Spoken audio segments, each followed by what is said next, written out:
For the glory of old IU.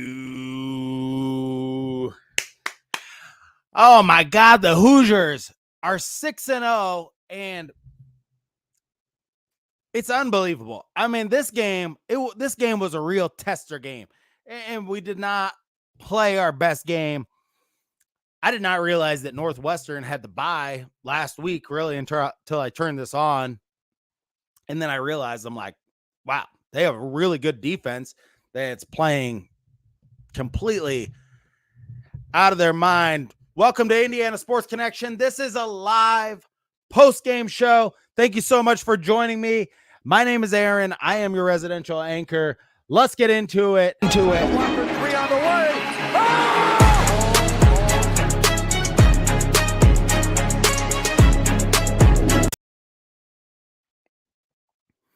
All right, hit the intro there. I am messing with some new software, getting on something different here, so bear with me. But Kurt Cignetti, what has he done with this team? I mean, Surratt, this guy has come from a mid-major program, and like he was saying, I got the press conference. I mean, these guys on this Indiana team, they are 20 and 1 in their last 21 games. That's freaking unbelievable. I mean, this is what we're not realizing. Because look, like, I don't really pay attention to mid-major programs until, especially in football. The mid-major programs in basketball in the NCAA tournament, make a big splash. But Curtis Rourke coming from Ohio and Surratt, the connection that those two guys have, that third down play in the fourth quarter, for him to catch that across the middle, that was just exactly what they needed. They're just connecting at the right points on offense. In the throw that Rourke had to the corner, where it was almost like just like a no-look pass. He could not see past that defender, and he just lets it fly out to the corner of the end zone.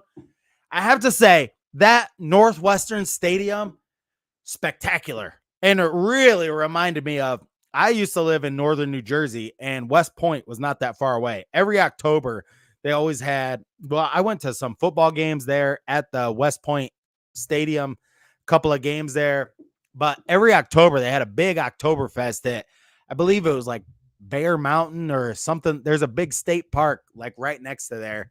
There'd be tons of Germans there and all kinds of stuff. You could climb some mountains and things like that. But that's what that reminded me of, because that stadium was like this quaint stadium right by the Hudson River, and really great place to go. If you are ever around New York City and there's a game going on there, I would highly suggest just going up there, even if you just go to West Point and walk around and see all the stuff there. It's fantastic. But this Hoosier team was definitely tested. Northwestern comes in, they're coming off of a bye, playing this home game.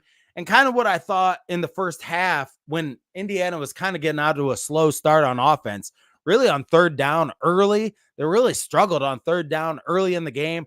And then we're able to, really what Indiana's doing to these teams is a lot what you see higher level programs do to teams, is just grind them down. By the end of the game, it's like our offensive line, and I think the announcer said at one time during the game, it's like, our offensive line, what are they? They're just continually like keeping their feet moving and just churning at guys, to where the point they get in the fourth quarter, and it's like Indiana's like unstoppable. And then you take in and these guys all have nicknames of like the Ninja Turtles. These three running backs, Lawton, Ellison, and it's late for me. I'm going to tell you, I don't remember the other.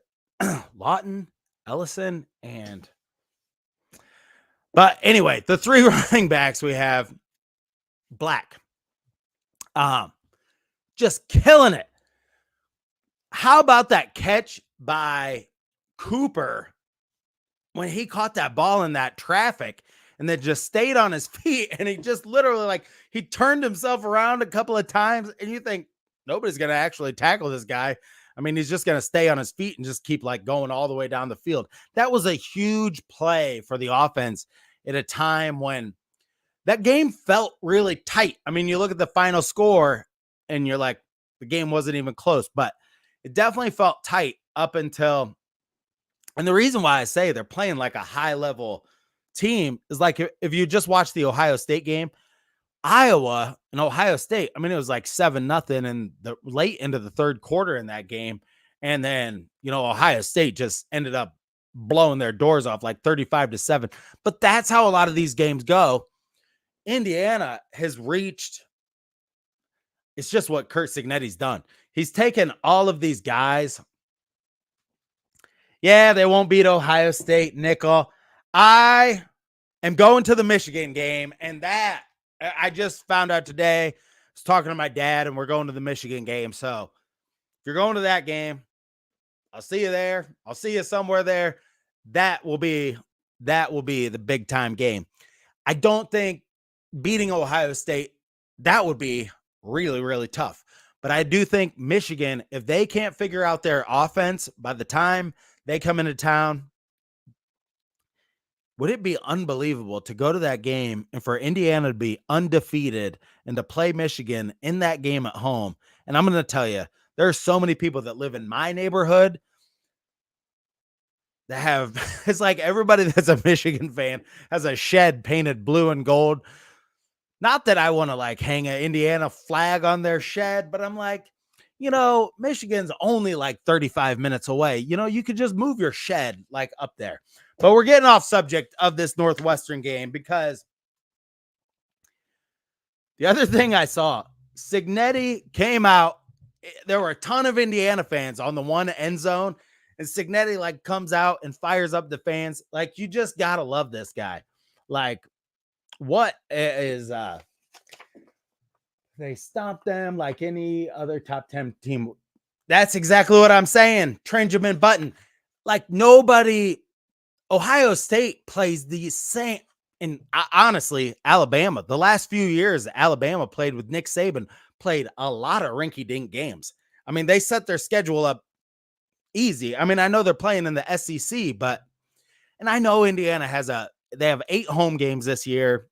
They played some weak teams, but it definitely feels different. It definitely feels different. That game, a lot like this game, a lot of bad Indiana football thoughts started creeping into my brain where I'm thinking they're going to lose this game. Like, this is the kind of game where Indiana just kind of starts to get like,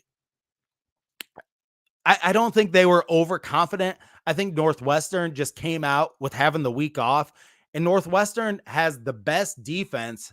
And this is what Cignetti said after the game, but Northwestern has the best defense, I believe, that Indiana is going to face the rest of the year. I mean, I think Northwestern's defense is better than Ohio State and Michigan. I mean, that's what they're saying. So, but oh, I did not see that. Alabama, and I'm not like is extremely hating on Alabama. I did have to work at the mattress store today. My family, they are in South Bend for my father-in-law's birthday. So, I mean, I was at work earlier today and I was watching, the Indiana game, but obviously I was at work. So, but how much work I was actually doing. Yeah. Oh man, that's good to know. Kalen DeBoer. I mean, here's what the I think it's going to line up being like in this college football playoff. I think the hardest thing is going to get, if like Indiana goes 11-1, it's going to be the perception of certain teams. Now, if they go 11-1, I think they're definitely in. But if they go 10-2 and say I can see them definitely being there with like Notre Dame, and Notre Dame has a bad loss. So that's where I don't know why, but I see that. And I am a pretty big Notre Dame fan too, but I could see that happening where Indiana ends up at the very end. Notre Dame's got 1 loss. Indiana's got 1 loss, and they just let Notre Dame in, even though Notre Dame's playing as a rinky-dink schedule as anybody, even though they beat Texas A&M in that first game. But if Indiana beat Michigan, that would be as good as a victory as beating Texas A&M, I believe. But I wrote down here, I mean, Curt Cignetti and his process-based thinking, and like what process-based thinking versus results-based thinking, you can just tell he grinds at these guys. The Big Ten Network put out a piece with Surratt in it and with some other guys about Cignetti. I don't know if you watched it, but it's very good. And I don't know that much about this guy. I mean, Curt Cignetti came from a football family. His dad was a football coach, and then him and his brother both played. And then he went right into coaching, coached at IUP, which I don't know if that's the school that's in, there's a town called Indiana, Pennsylvania, and there's a school there called the Indiana University that's in Pennsylvania. So I'm guessing that's the team that he coached, but you can just tell something is different. Something is different with this guy. And I'm going to play some of the press conference here. Let's just take a look at what he said, because I'll tell you, his press conferences are nothing like Mike Woodson's press conferences, where I'm just sleeping through the entire thing. All right, nice wins. Great to be 6-0. I'm not going to say we needed a game like that, but we were certainly tested back and forth like we had not been tested this season. Most of our wins have been pretty decisive. The Maryland game, you know, we kind of took control in the second half, and, you know, they were able to close the gap a little bit, but this was back and forth. And was really proud of the offense, the whole team, first of all. But the offense kept responding with touchdowns when they needed to. Probably wasn't our best game defensively. Well, not even probably, it wasn't. You know, it started with us letting the quarterback out of the pocket on third down early in the game. But I really liked the way we finished the game defense the last two drives. I really liked that a lot. That was awesome. And our kicking game was solid, you know, and made our field goals when we needed to. So to go on the road and get a Big Ten win, that's a great thing. Looking forward to the bye week, and everybody could use a day off. And I think for the players, it's a good time to kind of get rejuvenated a little bit. And, you know, we'll use it constructively. We have an older team. I'm not really concerned about them so much reading about their accolades on social media and the paper, because they've been around the block a little bit. And they'll be reading a lot about how, you know, we aren't good enough to do this and that. I want the chip on their shoulder to keep growing is what I want. Zach, and you're right, the Niz. Kurt, you talked about the last 2 weeks. Maryland a lot more to do. Northwestern pushing you. Northwestern being able to kind of punch back. What do you learn about this team after some dominant wins early in a game like this when they do have to respond? Well, today, you know, we passed the test because it was a new kind of test on the road, and, you know, some real back and forth momentum and adversity, and we responded. So, but you know, we have an older veteran team. We've got a lot of older guys playing football for us. So, and you know, the quarterback's been outstanding in offense. There's so many playmakers, and all starts up front with the line. And you know, Zach does a great job. And so it seems like every time when the offense has needed to respond with a touchdown this season, they have.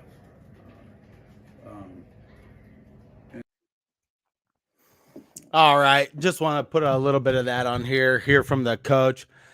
They have the worst audio of any YouTube channel. Yeah, but I got to say, I mean, Indiana going into this bye week, and I mean, I've just never felt this way. I mean, with them expanding this to 12 games this year, and with Indiana like really turning this corner, God, would it not be just like so much fun to watch them play like an actual big time game? I mean, in the college football playoff, that is becoming my dream of this year. Is like just watching this team. If they could make this happen.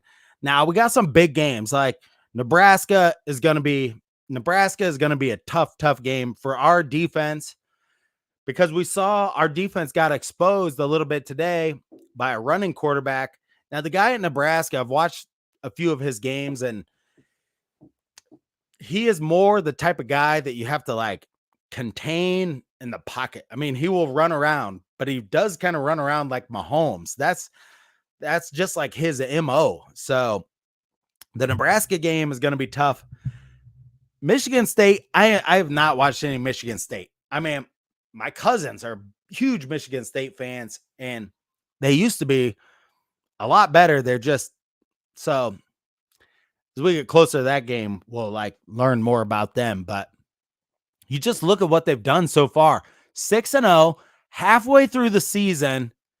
Nobody's done this ever. Like no coach has ever just come in to a program really as weak as Indiana and had this type of success. It's unprecedented. And I just like, oh, so I mean, I predict they're going to beat Michigan State. I really think they're going to beat all these teams, and they'll be able to grind every team out in the Big Ten. I think Michigan is going to be, and I think they're going to beat Nebraska. I think that's going to be a high-scoring game and a fun game to watch. Nebraska, I think, could be like a 49-44 game. Indiana wins. That's going to be a fun one to watch. Curtis Rourke, and he's getting better every week. You could see in this game early on, the pressure was coming in on this guy in such a way. It was just, he did seem a little bit out of sorts at first, and he always seems to get it together. He took some pretty big shots a couple of times. I thought, oh, is he going to come up limping? Even coming out after halftime, I kind of was watching him and thought, well, is he limping or is he partially hurt? But he was totally fine. There were no huge like targeting penalties in this game or no huge anything like that. At least that I saw. I did drive home from work like during the game, and I recorded it, so I was watching it. But all of this, like, it's ridiculous. Nickel, I know you are keyed in on Caitlin Clark getting the MVP award.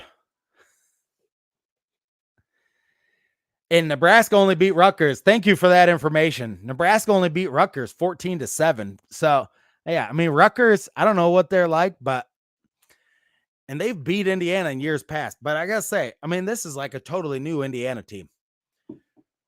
But not too much else to say about the game. I'm going to make a video kind of like recapsuling, where Indiana's at and try to look more into some of these teams they have coming up and really how this is going to play out. The Michigan game there, I'm going to make some videos like at the game, and we're going to be like tailgating there. So I'll make some videos, like really try to get the Indiana crowd like fired up for the game and everything like that, because that's one where, I mean, I was already just looking at tickets and everything like that. Like, we got to sell that place out for Michigan. We got to pack that place like all the way to the gills and get the Rock rumbling in there so that we can beat Michigan. And that would be huge. And then we got Ohio State and Purdue to finish the season. Hopefully Purdue doesn't start to sniff anything, but Purdue is awful this year and they just fired their offensive coordinator, but huge things are on the horizon for Indiana football. Thank you so much for joining me on this episode of Indiana Sports Connection. Until next time, stay classy out there, Hoosier fans.